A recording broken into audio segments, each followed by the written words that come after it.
यार मैं एक ट्रांसमीटर बना रहा था, तो मैं हाइट ऑफ एंटेना ये रखूं या और बढ़ा लेता हूँ ये रखूं। समझ नहीं आ रहा था कि हाइट ऑफ एंटेना क्या होना चाहिए। फिर थोड़ी सी मैथ्स लगाई, थोड़ा सा दिमाग चलाया, मैंने निकाल दिया हाइट ऑफ एंटेना और कहाँ तक मैं ट्रांसमिट करने वाला हूँ ये।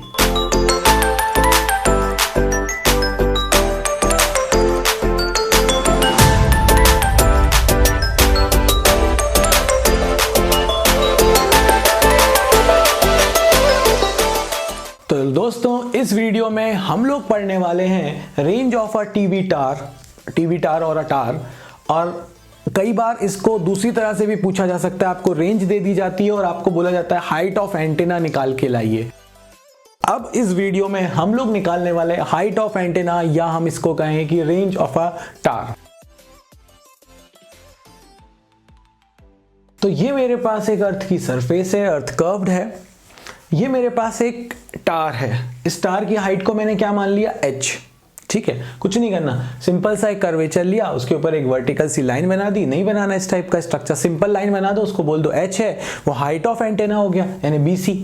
ठीक, अब अगर हम यहां से ट्रांसमिट करें तो ये कर्वेचर की वजह से इस वाले पॉइंट से ज्यादा आगे जाने वाला है नहीं। तो अगर हम देखें तो ये जो डिस्टेंस d है, this is basically known as range, जहां तक मैक्सिमम हम ट्रांसमिट कर रहे हैं। पहले वीडियो में मैंने बात की थी इस पर। ये जो सेक्शन है यहां पर भी वही चीज आ जाएगी।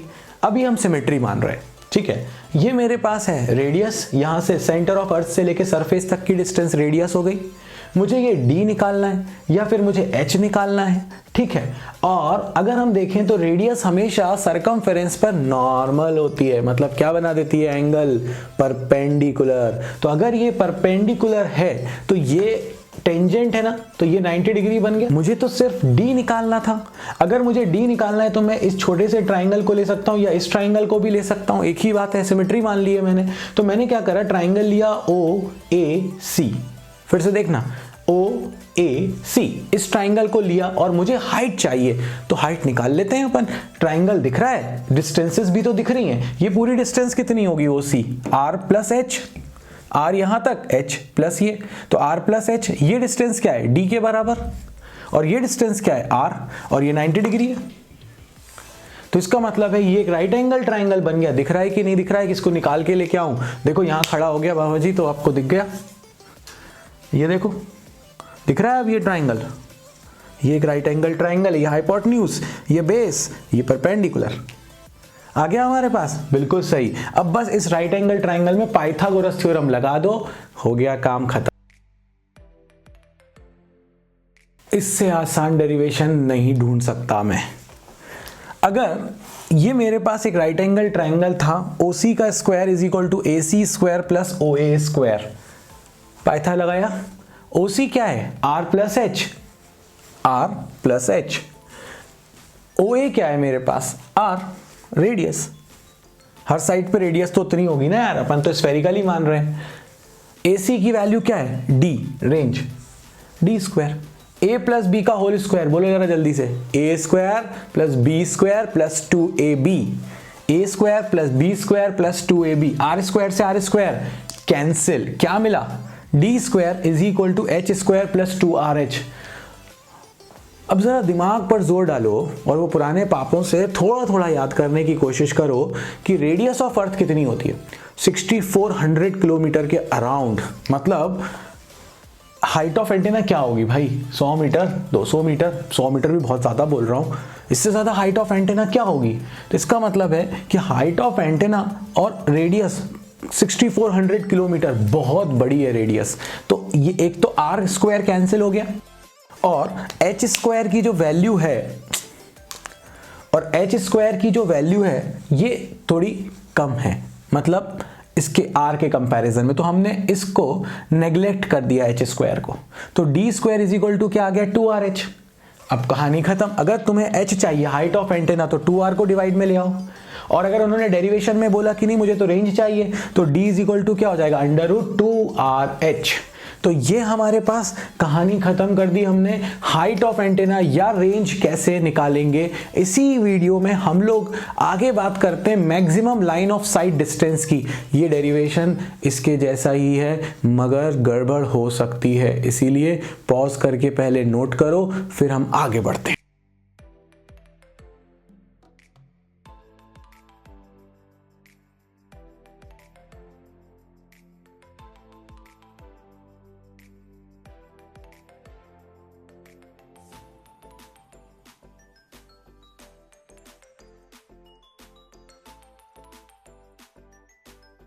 तो मैक्सिमम लाइन ऑफ साइट का जो डेरिवेशन हमें करना है वो हमारे पुराने डेरिवेशन जैसा ही है, इसमें कुछ भी नया नहीं करना हमको।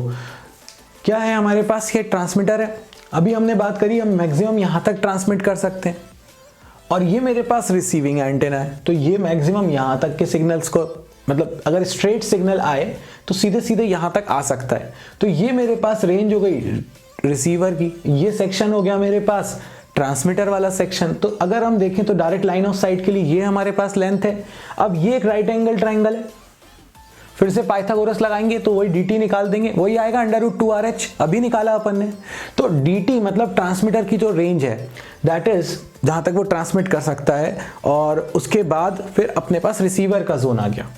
समझ में आ रही है, मतलब काम ट्रांसमीटर ही कर रहा है बट ये सीधी स्ट्रेट लाइन है।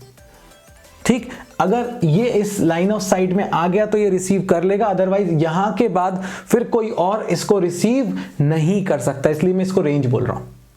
ठीक, तो ये मेरे पास हो गया dt ट्रांसमीटर का सेक्शन, ये हाइट ऑफ ट्रांसमीटर हो गई। अगर मैं इस सेक्शन को देखूं तो d का फॉर्मूला क्या लिखा था अपन ने, √2RH।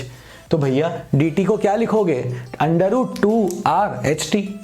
और अगर इस सेक्शन में आ जाए अपन तो ये जो रिसीवर वाला सेक्शन है इसमें ये डिस्टेंस कितनी होगी, √2R height of receiver HR। और जैसे ही dt और dr आए, रेंज क्या आने वाली है यार, रेंज आने वाली है, यहां से यहां तक जा रहे थे dt प्लस dr दोनों को ऐड कर दो, तुम्हारे पास फाइनल रेंज आ गई, d √2RHT plus 2RHR। This is the maximum line of site distance. अगर न्यूमेरिकल में या फिर डेरिवेशन में मैक्सिमम लाइन ऑफ साइट की बात करते हैं तो आपको ये डेरिवेशन करना होगा, जल्दी से नोट कर लो। तो उम्मीद है ये सारी चीज़ें आपने नोट कर ली हैं, आपको ये सारी चीज़ें समझ में आ रही हैं।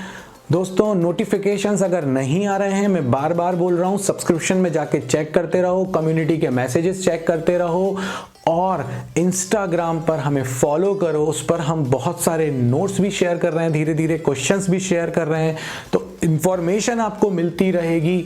अगर कमेंट सेक्शन में आपका आंसर नहीं मिल पा रहा है तो अपने इंस्टा पर पोस्ट करके फिजिक्स बाबा को टैग करो, 101% आंसर मिल जाएगा।